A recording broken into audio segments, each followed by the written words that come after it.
Antes de revisar el ciclo de la marcha, tenemos que saber qué es la marcha, y esta consta de dos pasos comprendidos entre el apoyo de un talón y el apoyo del otro. Fácil, ¿no? Ciclo de la marcha y función muscular. El ciclo de la marcha consta de dos fases, la primera llamada de apoyo y la segunda llamada de balanceo u oscilación. La primera a su vez se divide en fase de contacto inicial y puesta en carga, que corresponde a la primera fase de doble apoyo. Luego tenemos la fase de apoyo medio, en la que solo hay un pie plano en el suelo. Después encontramos a la fase de apoyo final, que corresponde al despegue del talón.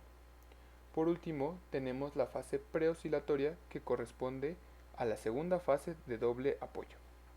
Por otro lado, la segunda fase o fase de balanceo también se divide a su vez en principio de balanceo, que es la aceleración del miembro oscilante. Después se divide en la mitad de balanceo, que corresponde a la progresión del miembro oscilante, y por último tenemos la fase final de balanceo, donde hay una extensión de la pierna oscilante. Veámoslo con dibujitos.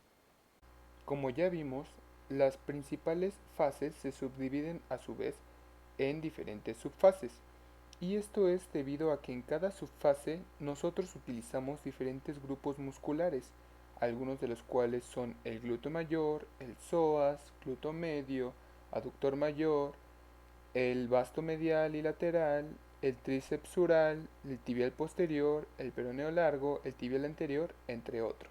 Si todo ha sido muy rápido, veámoslo en cámara lenta. Como hemos visto, la primera subfase es la de contacto inicial. Posterior a esta, encontramos la fase de apoyo medio. Luego, la fase de apoyo final, donde se despega el talón. Luego, la fase preoscilatoria. Fase de principio de balanceo, luego la mitad de balanceo y por último encontramos la fase final de balanceo, donde hay una extensión de la pierna oscilante. Ahora sabemos que la marcha es un movimiento bastante complejo en el que están involucrados muchos grupos musculares que actúan de manera armoniosa y ordenada en las fases del ciclo de la marcha. Pero, ¿cómo se logra todo esto?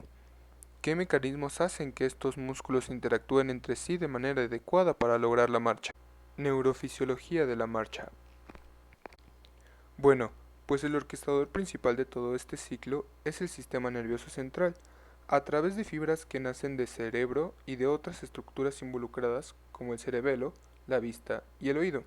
Se logra que la marcha tenga todas esas características que nos ayudan a mantener el movimiento rítmico, el equilibrio, la coordinación y el balanceo adecuado para realizarlo siempre sin dificultad alguna.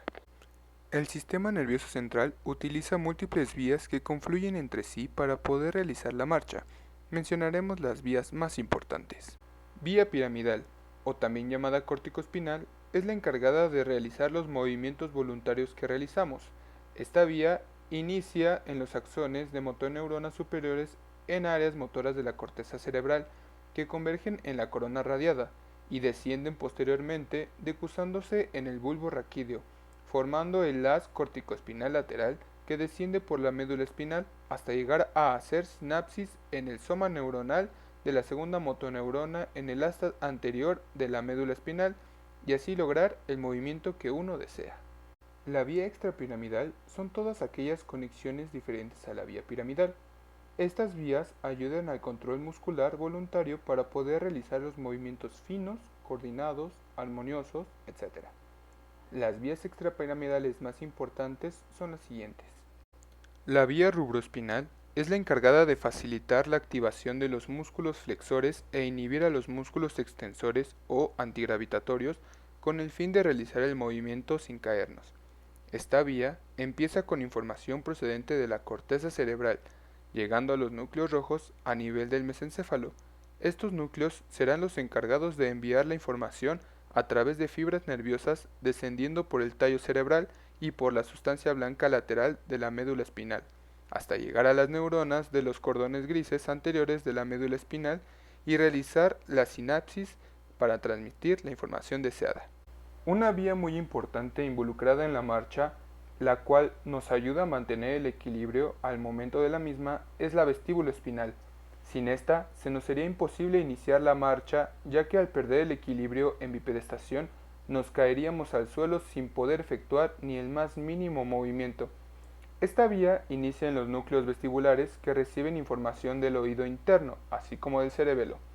El objetivo de estos núcleos es enviar la información hasta el cordón anterior de la médula espinal y realizar la sinapsis para poder mantener el equilibrio gracias a la activación de la función de los músculos extensores e inhibir a los flexores.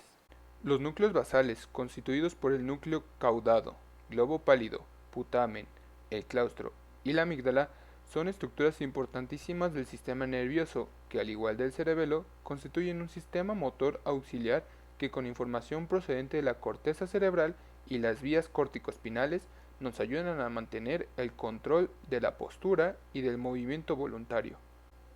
Otra vía trascendental que nos ayuda a tener movimientos posturales reflejos como respuesta a los estímulos visuales es la vía tectoespinal. Esta nace a nivel del mesencéfalo, en los colículos superiores.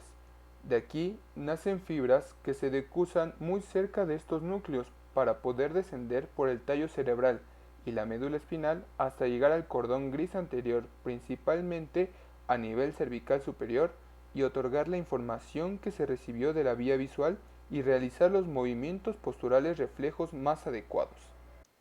Por último, le agradecemos a nuestro maestro, el doctor Manuel Hernández Salazar, por siempre motivarnos y ser una fuente de inspiración. Gracias.